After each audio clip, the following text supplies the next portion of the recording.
9:10. It's BBC Radio Oxford. Hope you're having a good morning. I'm Howard Bentham. Lovely to have your company this morning. I'm with you till 10. Cat's here from 10, of course. This is genuinely fascinating, actually. More than 200 students from Oxfordshire have just returned from a trip to Auschwitz. 2 pupils from each school around Oxfordshire are allowed to take part in the project to learn about the Holocaust. Sitting next to us in the studio, Wilhelmina and James from Banbury. Morning, both. Thanks for coming in. I'm really interested to pick your brains about this and the whole project. Actually, Wilhelmina, you got in touch with us saying, look, can I come on and tell you about it? So it's good to know that you want to share your story with so many people. So you're involved in the project, so worth giving us a bit of context of the project first of all, I think. Well, the LFA project starts with a first stage where you get to talk and meet with other groups of people who are interested in getting involved in the project. You have a witness testimony where you listen to what they have to say about their experience at Auschwitz. And then on the second stage, you get involved in going to Auschwitz. You go to Oswiecim, and for our experience, we saw a Jewish cemetery site. Then we went to Auschwitz I and Auschwitz-Birkenau. And then you have a sort of final stage where you get to kind of solidate your experience and kind of go over what happened and, you know, your thoughts on it. And then you have the final stage where you share it, because the important thing about taking in the project is about educating other people about the Holocaust. I see. James, what was the motivation to get inside this and understand it from first hand? Well, I thought my motivation was the fact that I myself have never done history at GCSE or history at A-level. And I think it's a part of our history which everyone needs to know about to keep the memory of it and the memory and the stories of the survivors alive, because their stories died along with them in millions of stories are still unheard of. So I believe that the project helps promote the stories of the survivors, and it keeps the whole story of the Holocaust alive to perhaps prevent something like that again happening in the future. Because, after all, if we forget about it, it's almost like the Nazis have won. You say that you've got no sort of history interest or background, if you like, sort of academically. This is purely because it's just such an awful world event that happened. What was the sort of anticipation like? What did you think it would be like before you went? I knew it was going to be quite a horrific experience, but at the same time deeply interesting to see the site itself and to hear other stories and to see pictures and everything. But at the same time, I thought it would be fascinating, and I wanted to see whether or not there are stereotypes that are true, because popular British belief, what our tour guide said, was that birds never sing there and it's always very quiet, whereas we were actually told that Auschwitz-Birkenau has a large bird colony that migrates there during the summer months to breed there, and it's actually, if you sort of block out the fact that it was a death camp, like the trees and the pollen and the birds, it's actually quite a nice, beautiful place, which is against every sort of stereotype which you would imagine the place to be like. Yes, I wasn't expecting you to say that. Yeah, no. Absolutely. What about your expectations, Wilhelmina, before you went? Oh, well, I want to be a writer, so one of the main reasons I wanted to go was to see if, kind of the idea that there's a tense, palpitating atmosphere was sort of true. But the most surprising thing is that when I got there was no atmosphere, and there was a heavy sense of absence. I think that's one of the things that the project kind of wanted to emphasise, because especially with Auschwitz-Birkenau, there is a massive scale on which the Nazis, worked to kind of eradicate the Jews and other people that, they treated unfairly. And I don't know, it's hard, it's really ineffable, because it was just like a nice place. It's a really weird thing to say, but when you're there for some time, it seems like nothing has happened there. It's like you can't imagine that there's any sort of death. So I don't know, the thing about it is that confuses me is because, you think there's going to be a horrible atmosphere, but there's nothing. And it's like when you go to, say, a museum and you see an artifact and they tell you, say this is Napoleon's sword or something like that, and you think, oh yeah, that's really cool, but can you really put yourself in that situation? I imagine so many people have done that. And I mean, I was just standing in Auschwitz kind of thinking, imagining trying, everything happening in front of you, and it's just impossible to do that.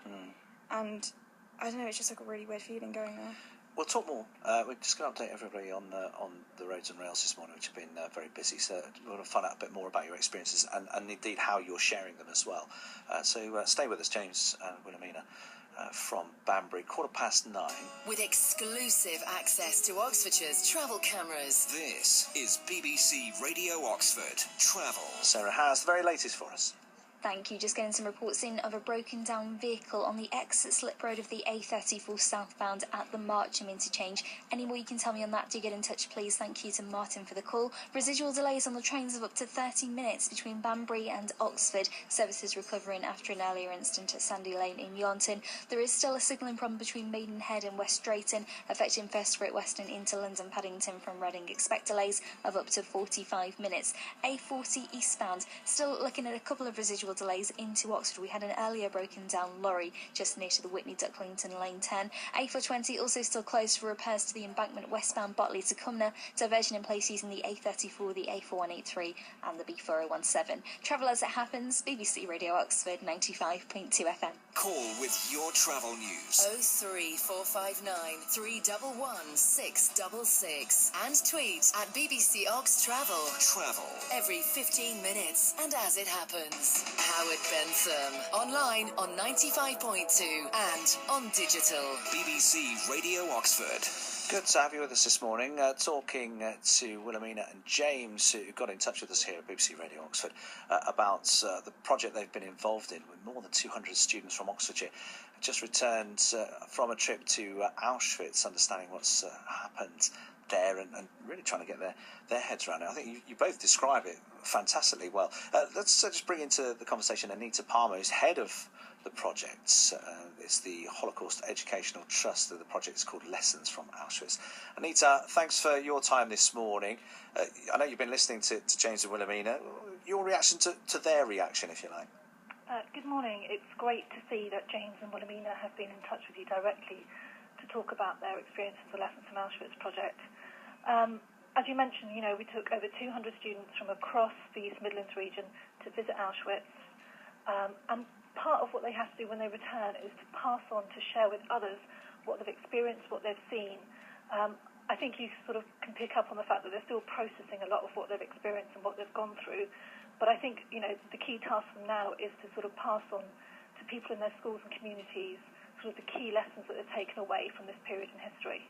What sort of reactions do the students have? I mean, we've heard sort of two similar but not the same from our two guests here. What about the other children, the other students that you talk to? What do they say to you? You get a varied response from students. We always say there's no right or wrong way to feel when you visit Auschwitz, or there's no right or wrong way to respond. Many will obviously gain a very deeper understanding of the Holocaust. I think seeing a site such as Auschwitz for yourself is very different to learning about the Holocaust from a textbook or watching a film. So a lot of them will gain a very deeper understanding of the Holocaust. They'll have an opportunity to meet a survivor and hear their testimony as well. And they will start sort of thinking about those key lessons they can take away from this experience, which I think are very personal for them. James, you got a chance to meet survivors and talk to them face to face. What was that like?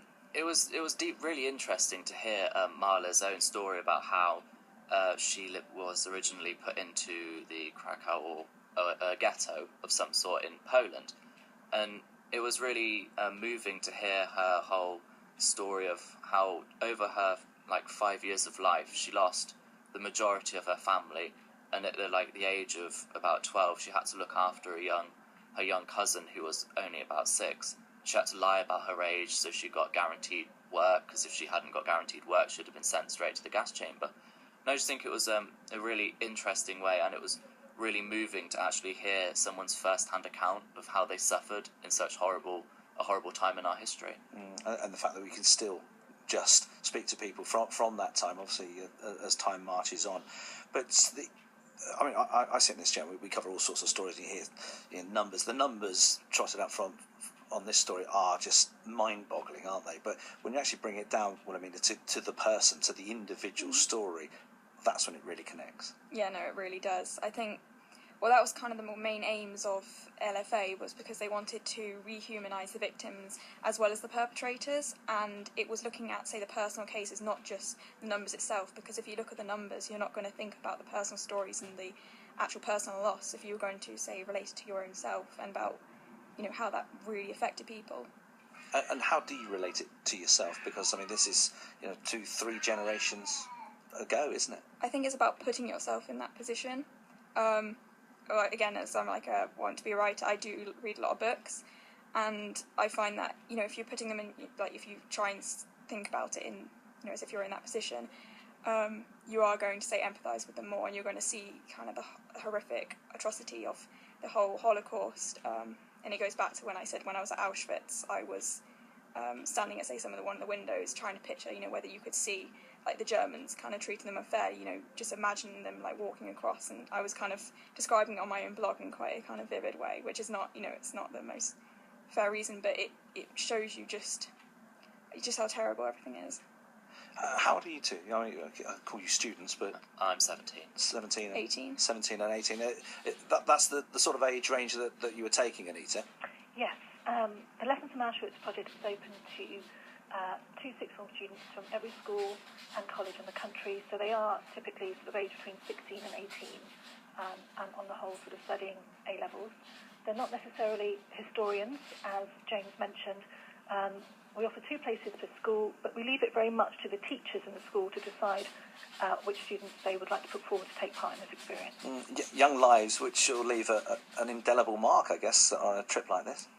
Yes, I think, the project does make a huge impact on their thinking, on their understanding.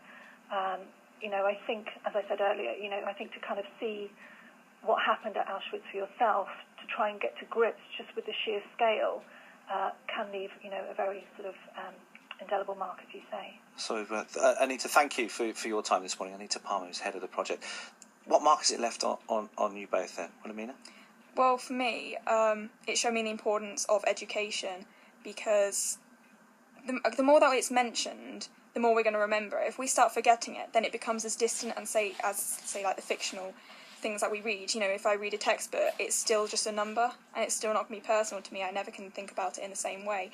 And I think by visiting Auschwitz, I've been able to, have that personal experience and understand fully that, this isn't just like a fictional thing. This is a real thing. Think about. Yeah, brings it very much into your face, and you try and sort of smell it, feel it, touch it. But as you say, the location didn't lend itself to that. Bizarrely, that. I'm really surprised when you both said that. And what about the markets left on you, James?